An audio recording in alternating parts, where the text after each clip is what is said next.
আমরা সহযোগিতা করার জন্য অঙ্গীকার করেছি, কিন্তু সরকারের পদক্ষেপ দেখে মানুষ যেন আশ্বস্ত হয় যে তারা আমাদের সহযোগিতা নিতে চায়।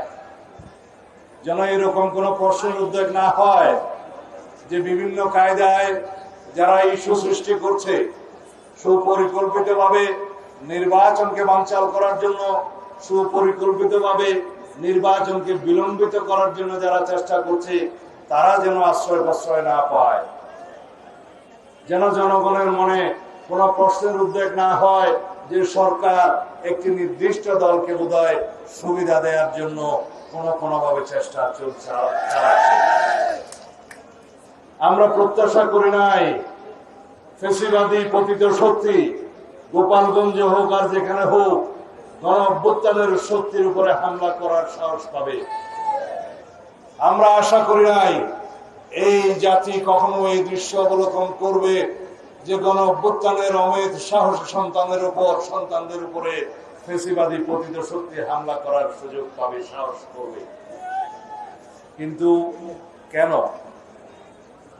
এই কেনর জবাব হচ্ছে যারা একটি নতুন রাজনৈতিক দল সংগঠিত করেছে, যাদের এখনো রেজিস্ট্রেশন নাই,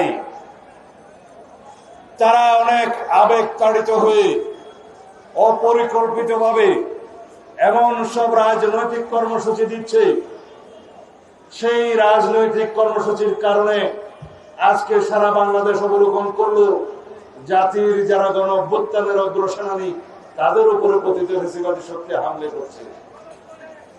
সুতরাং বাবারা, রাজনীতির ময়দানে আরো অভিজ্ঞতা সঞ্চয় করার জন্য আমরা পরামর্শ সবসময় দিচ্ছিলাম, আজকেও দিচ্ছি, নসিহত করছি।